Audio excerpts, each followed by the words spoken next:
ચાલો મિત્રો, જય માતાજી. આપણે વટ સાવિત્રીની કથા વિશે સાંભળીએ.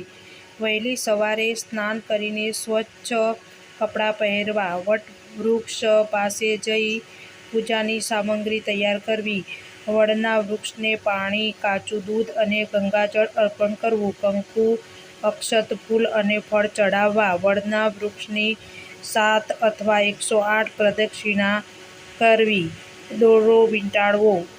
સાવિત્રી સત્યવાનની વ્રત કથા શ્રવણ અથવા પાઠ કરવો. સુહાગની સામગ્રી કંકુ, ચૂડીઓ, બિંદી વગેરે અર્પણ કરીને અખંડ સૌભાગ્યની પ્રાર્થના કરવી.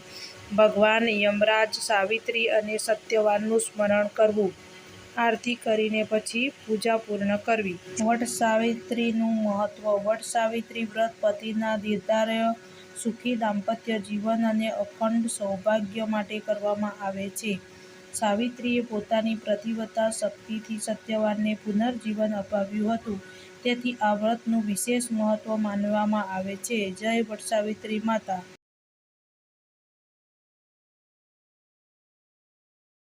ચાલો મિત્રો, હવે આપણે વટ સાવિત્રી વિશે કથા સાંભળીએ.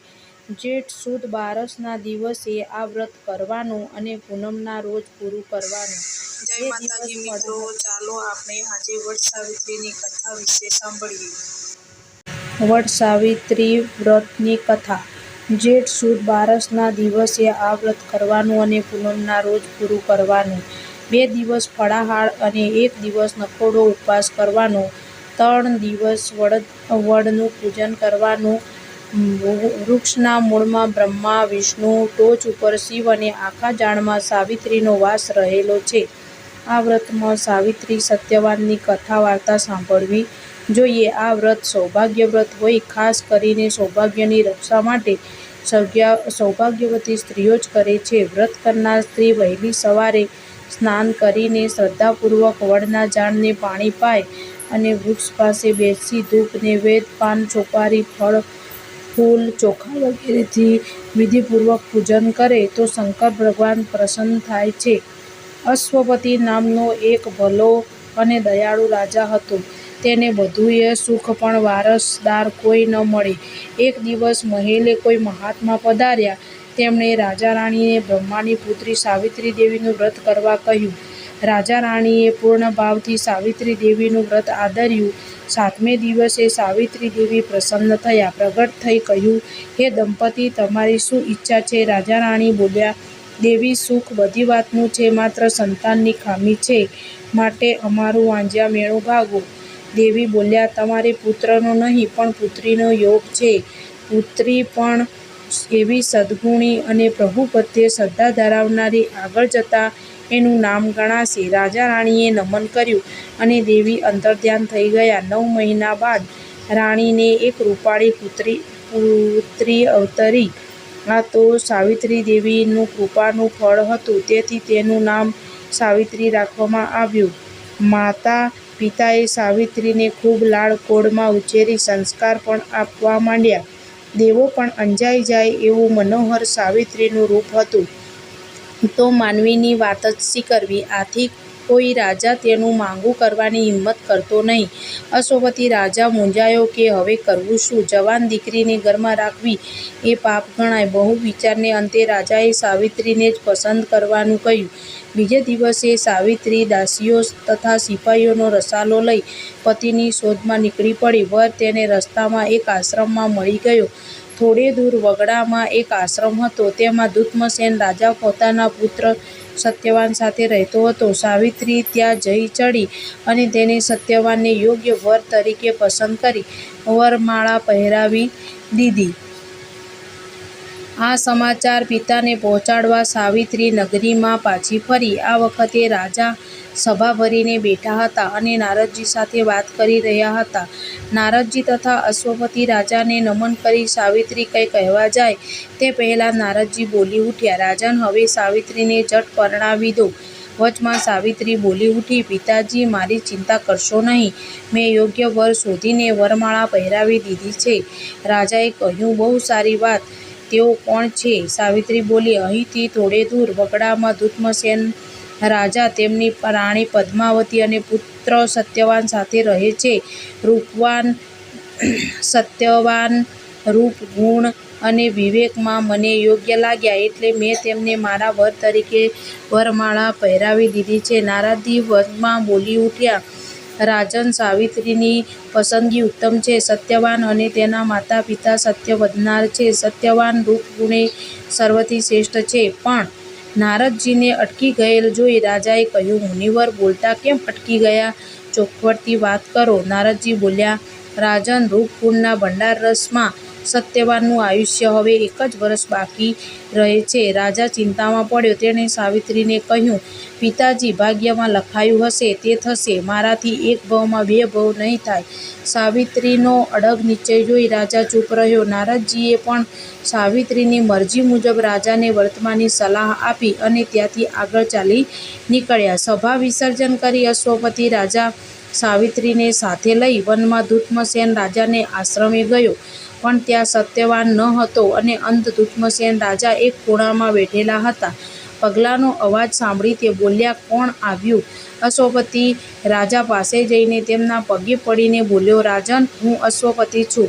મારી સાથે પુત્રી સાવિત્રી છે. સુખી રહો. અંધ રાજાએ કહ્યું, હા, તો આપ આ બાજુ ફરવા નીકળ્યા હશો કે કંઈ કામે પધાર્યા હશો? અશ્વપતિ રાજાએ કહ્યું, રાજન, આપના પુત્ર સત્યવાન સાથે મારી પુત્રીનું સગપણ કરવા આવ્યો છું.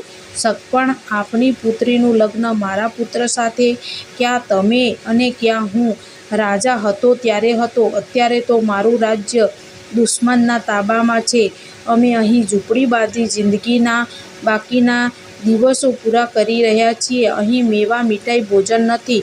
સૂવા માટે છત્ર, પલંગ, સેવા ચાકરી માટે દાસ દાસીઓ નથી. ક્યારેક ભૂખ્યા પણ સૂઈ રહેવું પડે છે. એટલે તમારી દેવ જેવી દીકરીને દુઃખી કરવાની મારી ઈચ્છા નથી. ધૂમ્રસેન રાજાએ કહ્યું. આ સાંભળી સાવિત્રી બોલી ઉઠી, ભલે દુઃખના ડુંગર તૂટી પડે, પણ હું સત્યવાનને જ પરણીશ. અશ્વપતિ રાજાએ સાવિત્રીને બહુ સમજાવી, પણ તે માની નહીં. તેથી સત્યવાન સાથે પરણાવી દીધી. રાજા મહેલે ગયો અને સાવિત્રી આશ્રમમાં તેના પતિ સાથે રહી આનંદમાં દિવસ પસાર કરવા લાગી. સાવિત્રીએ નારદજી પાસેથી સાંભળ્યું હતું કે સત્યવાનનું આયુષ્ય ફક્ત 1 વર્ષ જેટલું બાકી છે. એટલે થોડા દિવસ પછી તેમણે સાવિત્રી વ્રત આદર્યું અને પૂર્ણ ભાવથી દેવી સાવિત્રીની ભક્તિ કરવા માંડી. સમય વહેવા લાગ્યો. સત્યવાનના મૃત્યુના હવે 3 જ દિવસ બાકી હતા. સાવિત્રી રાત દિવસ દેવીની પ્રાર્થના કરી રહી હતી, હે દેવી, મારા પતિનું આયુષ્ય વધારો. આમ ને આમ સત્યવાનના મૃત્યુનો દિવસ આવી પહોંચ્યો. સત્યવાનને ખબર નહીં, એટલે તે લાકડા કાપવા લાગ્યો. સાવિત્રી પણ સાસુ સસરાની રજા લઈ પતિ સાથે વગડામાં ગઈ. અડધે રસ્તે એક સૂકું ઝાડ જોઈ સત્યવાન તેને કુહાડાનો ઘા મારવા જાય છે. ત્યાં તેના પેટમાં પીડાનું દર્દ ન સહન થવાથી બેભાન થઈ ઢળી પડ્યો. સાવિત્રી તેનું મસ્તક ખોળામાં લઈ રુદન કરવા લાગી. એવામાં ત્યાં એક કાળો અને કદાવર પુરુષ પાડા પર બેસીને આવી પહોંચ્યો. તેનાથી ન ડરતા સાવિત્રીએ હિંમતથી પૂછ્યું, તમે અહીંયા કેમ થોભ્યા? કોણ છો તમે? આવનાર યમરાજ હતા. તે બોલ્યા, પુત્રી, હું યમરાજ છું. આજે તારા પતિનું આયુષ્ય પૂરું થાય છે, તેથી તેને લઈ જવા આવ્યો છું. સાવિત્રી બોલી, આ કામ આપના દૂતો પણ કરી શકે. આપે જાતે શું કામ પધારવાનું કષ્ટ ઉઠાવ્યું? યમરાજ બોલ્યા, સત્યવાન જેવા સત્યવાદી અને સદાચારી પુરુષને લઈ જવા મારે જાતે જ આવવું જોઈએ. આમ કહી યમરાજાને સત્યવાનના દેહમાંથી પ્રાણને હાથના પાશ વડે ખેંચી લીધો. તેથી સત્યવાનનું ખોડિયું પડી રહ્યું. સત્યવાનના મૃત્યુથી સાવિત્રીને ઘણો જ આઘાત લાગ્યો. તે તો વિલાપ કરતી યમરાજાની પાછળ જવા લાગી. આથી યમરાજ બોલ્યો, હે સાવિત્રી, હવે તું પાછી વળ. લલાટે લખેલા લેખ મિથ્યા થતા નથી. ગઈ ગુજરી ભૂલી જા. સાવિત્રી બોલી, હે યમરાજ, પતિ જ્યાં જાય ત્યાં જ મેં જવાનો નિર્ણય કરેલો છે, એટલે પાછી નહીં વળું. થોડુંક ચાલીને યમરાજે કહ્યું, સાવિત્રી, હવે પાછી વળી જા. મારી સાથે આવવાથી કંઈ વળવાનું નથી. સાવિત્રી બોલી, હું તમારી સાથે 7 ડગલાં ચાલી એટલે મિત્રતાનો મારો હક થઈ ચૂક્યો. હું તમને મિત્ર ભાવે કહું છું. આપ ઉદાર થઈ મને મારો પતિવ્રતા ધર્મ બજાવવા દો.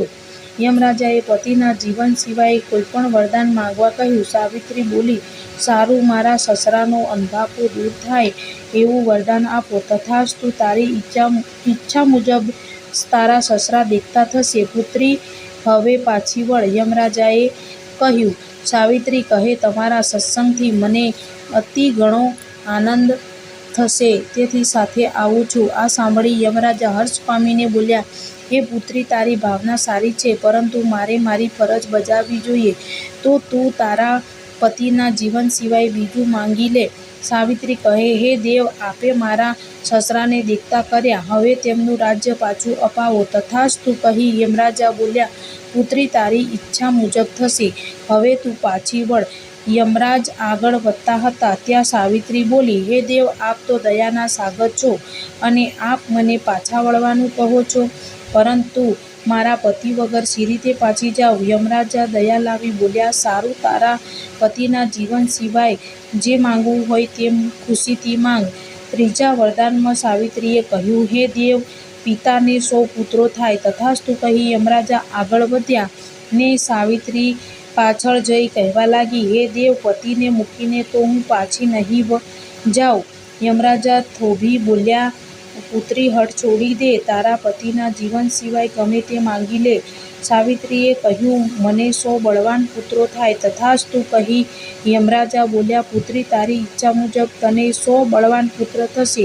હવે તું પાછી વળી મને આગળ જવા દે. સાવિત્રી બોલી, હે દેવ, સંસારમાં સંત પુરુષોના વચન કદી નિષ્ફળ જતા નથી, પરંતુ સ્ત્રીને પતિ વગર સ્વર્ગનું સુખ પણ નકામું છે, માટે હું પતિની સાથે આવીશ. યમરાજા બોલ્યા, પુત્રી, હવે પાછા વળવું જ જોઈએ. તારા ઉપર પ્રસન્ન થઈ હું છેલ્લું વરદાન માંગવા કહું છું. તારા પતિના જીવન સિવાય જે ઈચ્છા હોય તે માંગ. સાવિત્રી બોલી, દેવ, આપનું વચન ફળે એ જ માંગુ છું. આપે મને 100 બળવાન પુત્રો થવાનું વચન આપ્યું, પણ આપ તો મારા પતિને લઈ જઈ રહ્યા છો, તો મારા જેવી સતી નારીને પતિ સિવાય 100 પુત્ર ક્યાંથી થશે? માટે આપ મારા પતિને સોંપી દો. યમરાજા સાવિત્રીની બુદ્ધિ જોઈ તેના પર અધિક પ્રસન્ન થયા. તેણે 5 વરદાનમાં બધું માંગી લીધું હતું. હવે તેમનાથી ફરાય તેમ નહોતું. તેથી સાવિત્રીને કહ્યું, પુત્રી, હું તારા પતિને જીવનદાન આપું છું. તેનું આયુષ્ય 400 વર્ષનું થશે. તું ખુશીથી તારા સ્વામીને લઈ જા. સાવિત્રીને આશીર્વાદ આપી યમરાજા ચાલ્યા ગયા. સાવિત્રી પછી જે વૃક્ષ નીચે પતિનો દેહ પડ્યો હતો ત્યાં ગઈ અને ખોળામાં માથું લીધું કે તરત જ સત્યવાનને આંખ ઉઘાડી આળસ મરડી બેઠો થયો. પતિને સજીવન થયેલો જોઈને સાવિત્રીને આનંદ થયો. પછી સત્યવાને પોતે જોયેલ સ્વપ્નની વાત કરી તો સાવિત્રીએ બનેલી બધી હકીકત જણાવી. સત્યવાનને કહ્યું, નાથ, એ સ્વપ્ન નહીં પણ સત્ય હતું. થોડી વારે સત્યવાન અને સાવિત્રી આશ્રમે ગયા અને માતા પિતાને પગે લાગ્યા. સત્યવાને બનેલી સર્વ બીના માતા પિતાને કહી સંભળાવી અને સાવિત્રીએ વ્રતનો આ બધો પ્રભાવ છે તે સાવિત્રીએ વ્રતનો પ્રતિવ્રતા ધર્મ કહી સંભળાવ્યો. એવામાં એક રાજદૂત આશ્રમમાં આવી દુષ્ટસેન રાજાને નમન કરી બોલ્યો, રાજન, આપનું રાજ્ય દુષ્ટ મંત્રીએ દગાફટકાથી પડાવી લીધું હતું. તેને પ્રજાએ એક સંપ કરી ગાદી પરથી ઉઠાડી કેદ કર્યો છે અને આપને રાજગાદી પર બેસવા બોલાવ્યા છે. માટે આપ નગરમાં પધારો. આમ દુષ્ટસેન રાજાને ગયેલું રાજ્ય પાછું મળ્યું. વર્ષો વીતતા યમરાજાના વરદાન મુજબ સાવિત્રીના પિતાને ત્યાં 100 બળવાન પુત્રો થયા. તેવી જ રીતે સાવિત્રી પણ 100 પુત્રોની માતા થઈ અને બધે આનંદ થઈ ગયો. આવો વટ સાવિત્રી વ્રતનો પ્રભાવ છે. હે દેવી સાવિત્રી, તમે જેવા સાવિત્રીને ફળ્યા તેવું તમારું વ્રત કરનારને, આ કથા વાંચનાર સાંભળનારને ફળજો. બોલો વટ સાવિત્રી માતાજીની જય.